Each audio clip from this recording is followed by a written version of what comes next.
চাঁদাবাজ, এদেশে যারা ধোঁকাবাজ, তাদেরকে বিশ্ববিদ্যালয় নির্বাচন করার মাধ্যম দিয়ে তাদেরকে প্রত্যাখ্যান করেছে।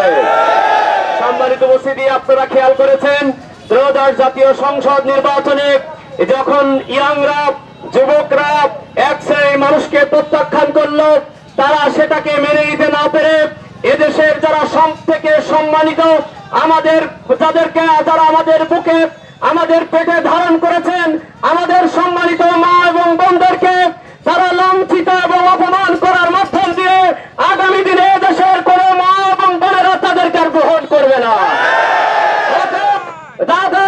ইয়াংরা যাদেরকে প্রত্যাখ্যান করে, মহিলারা যাদেরকে প্রত্যাখ্যান করে, মা জাতি যাদেরকে প্রত্যাখ্যান করে, আমরা বিশ্বাস করি আগামী নির্বাচনে তাদের ভরাডুবি হবে।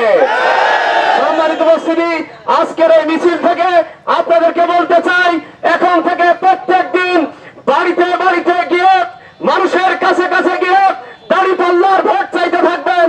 আর যারা মানুষকে হুমকি দিতে থাকে তারা হুমকি দিতে থাক। যাদেরকে হুমকি দেওয়া হচ্ছে 12 তারিখে তাদেরকে ভোটের মাধ্যমে এদেশকে থেকে তাদেরকে প্রত্যাখ্যান করবে। আমরা আপনাদেরকে বলতে চাই, আগামীর এই নির্বাচন কোন পাতানো নির্বাচন নয়। আগামীর এই নির্বাচন শুধুমাত্র দায়িত্ব পরিবর্তনের নির্বাচন নয়। আগামীর নির্বাচন আজাদীর নির্বাচন।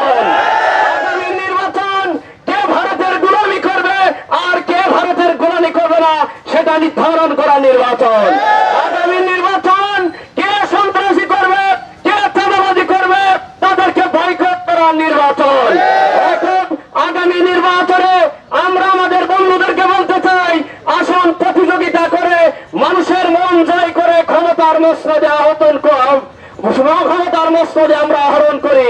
যদি বাংলাদেশের মানুষ আপনাদেরকে যেমন আওয়ামী লীগকে দেশ থেকে বিতাড়িত করেছে, যারা চাঁদাবাজি মস্তানি করেছিল, আবার নতুন করে যদি ভোটারদেরকে এরকম হুমকি ধমকি দেওয়া হয়, এদেশের মানুষ আপনাদেরকেও বিতাড়িত করতে পিছপা হবে না।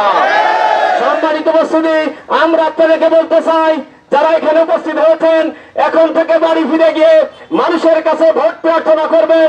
মানুষের ঘরে ঘরে এই ভোটের জন্য আপনারা প্রত্যেক মানুষের বাড়িতে বাড়িতে যাবেন, মানুষকে বোঝাবেন আগামীর এই নির্বাচন হবে একটি আজাদী এবং একটি সুন্দর ইনসাফের বাংলাদেশ গঠনের নির্বাচন।